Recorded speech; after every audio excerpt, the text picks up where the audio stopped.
In today's video, we'll be covering 3 caving explorations gone horribly wrong. The first story is one of extreme naivety, when a caver trying to squeeze through a tight gap exhales all air out of his lungs to squeeze through, causing him to be stuck in between the cave walls with no escape. The next of a diver who ventured away from the group, finding himself lost on an island in an underwater maze for 6 weeks, leaving a final message written in sand. The final story consisted of 4 friends exploring a cave when they tried swimming under a water tunnel to escape the poisonous air, getting trapped under the water and drowning one by one. On the night of April 5, 1999, under a star-filled Oklahoma sky, 21-year-old Robert Kennedy set out for an overnight camping trip with his stepbrother, Richard Steeler Jr., and their friend Ben Keegley. They gathered near Hermit Cave, a site well known among locals but rarely documented. Stories of its hidden passages had intrigued explorers for years. While its main passage was considered dull by seasoned cavers, rumors of side tunnels promised thrilling challenges and hidden wonders. Robert was captivated. He wasn't an experienced caver, but the thought of discovering something new was too tempting to resist. Wearing only jeans and a t-shirt and carrying a single flashlight, he wasn't prepared for what lay ahead. His enthusiasm overpowered caution even though his friend Ben left early for a work shift. This left just Robert and Richard, violating the basic rule of caving: never go in with fewer than 3 people. The wide entrance of Hermit Cave seemed unthreatening, offering easy access to the main passage. But beyond its initial charm lay cramped tunnels, slippery limestone, and poor air circulation. Those conditions would soon turn deadly. After navigating the main passage, Robert spotted one of the rumored side passages. This narrow tunnel was known for its complex twists and turns, requiring both strength and flexibility to traverse. It was only about 150 feet long, but filled with tight spaces and downward angles that made it extremely dangerous. Determined to explore, Robert led the way. The tunnel's keyhole formation, a narrow gap resembling a keyhole, posed the first major obstacle. Squeezing headfirst through the tight opening, Robert believed he had achieved something remarkable. What he didn't realize was that his decision would make it nearly impossible to reverse course. Experts advise entering unknown tunnels feet first, allowing for an easier retreat if needed. But Robert, unaware of this rule, pushed deeper into the passage. The tunnel narrowed further. Robert exhaled to compress his chest and squeeze through.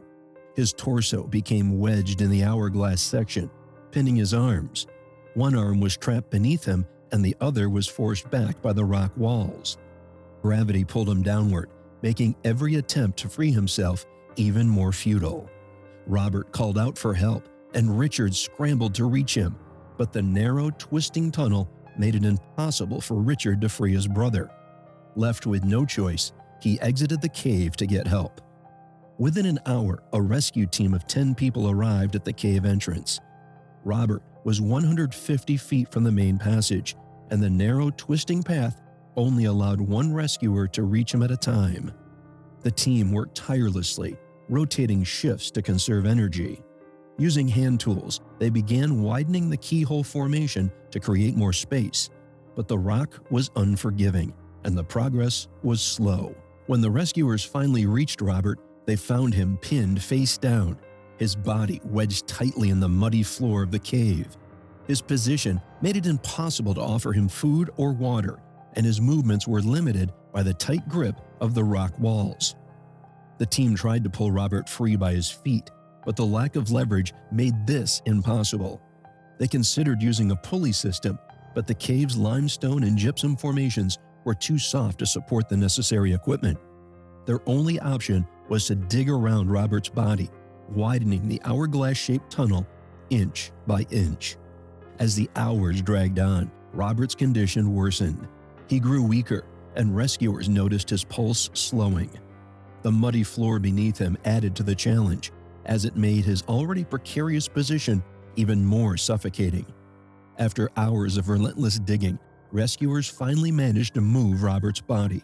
They carefully extracted him from the narrow passage and brought him to the cave entrance, where paramedics were waiting. But it was too late.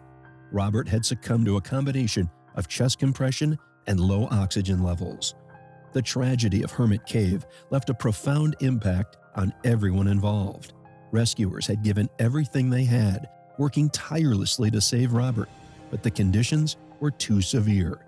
Next, we turn to a story where the golden rule was broken: don't stray far from the group while diving.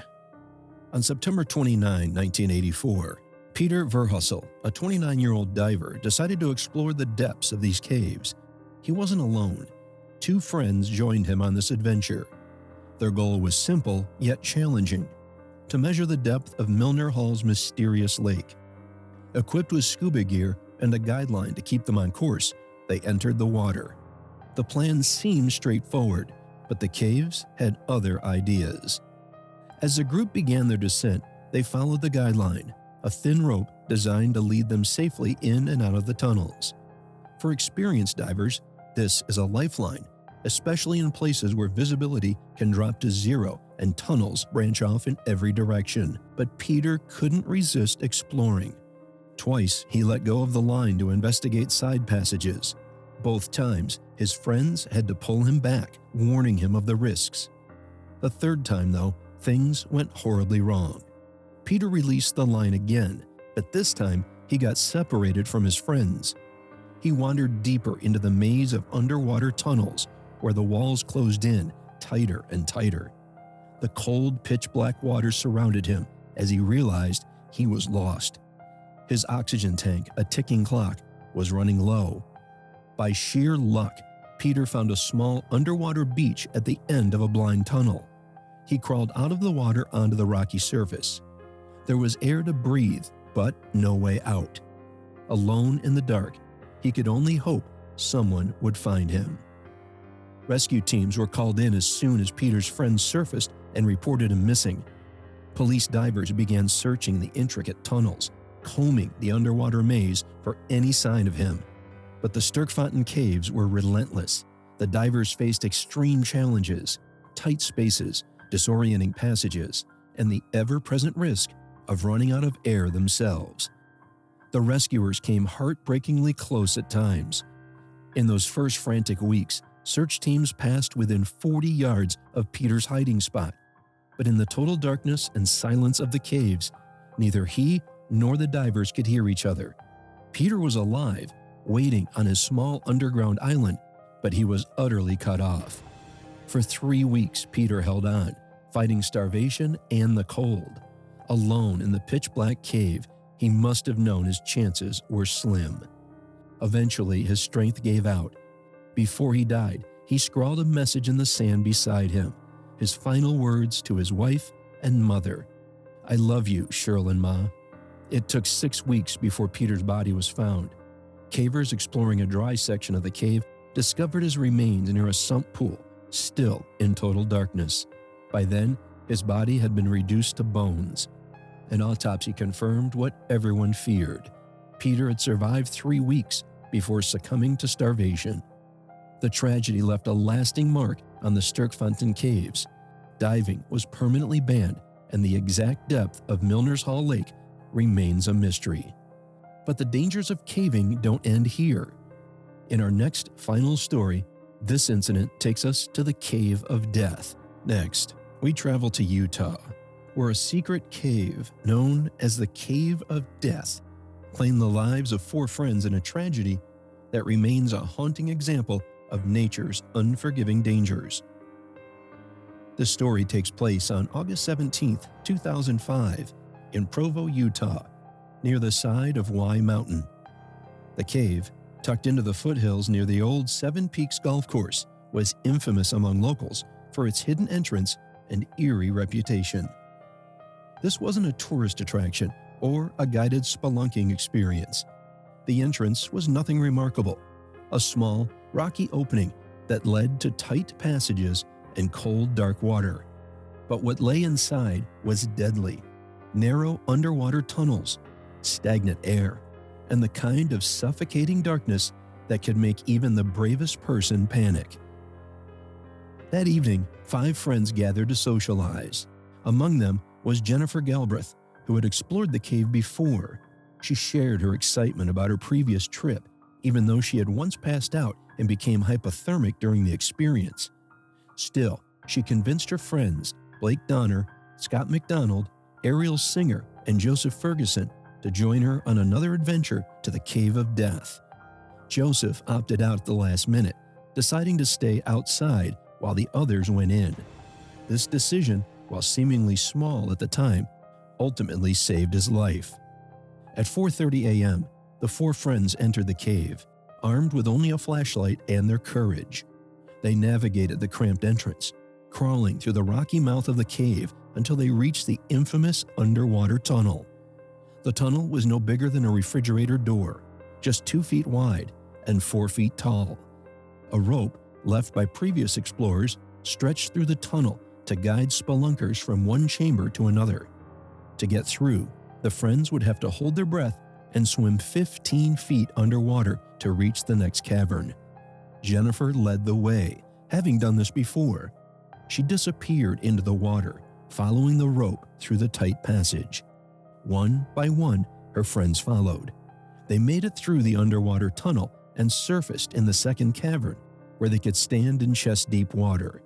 Above them, a narrow gap left about 3 feet of airspace to breathe. It wasn't much, but it was enough. For now. What the group didn't know was that the air in the cave was dangerous. In caves like this, stagnant water and decaying plant matter can release carbon dioxide, creating what cavers call bad air. Normal air is about 21% oxygen, but in bad air, oxygen levels can drop dramatically, making it harder to breathe. As the group stayed in the second cavern, the oxygen levels likely dropped to as low as 10 to 12%. At that level, holding your breath for long enough to swim through the tunnel becomes nearly impossible. Realizing they couldn't stay in the cavern for long, the friends decided to head back. Jennifer went first, but as she swam through the underwater tunnel, she struggled to find the exit hole on the other side. With oxygen levels so low, she had only seconds before she lost consciousness. Tragically, she didn't make it. Ariel followed next, unaware of Jennifer's fate. As she swam through the tunnel, she likely saw Jennifer's lifeless body blocking the exit.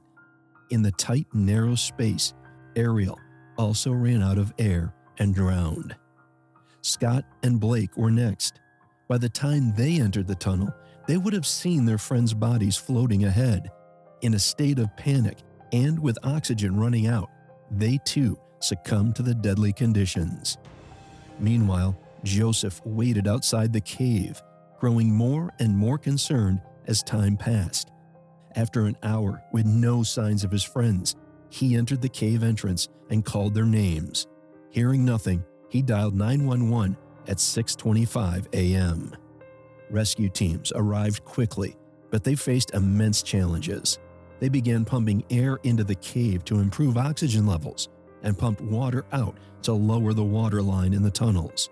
Even with these measures, it took hours for rescuers to safely navigate the cave and begin their search. The first body they found was Jennifer's, floating near the entrance of the underwater tunnel. One by one, they recovered the others, Ariel, Scott, and Blake, all facing the exit hole. The scene was heartbreaking.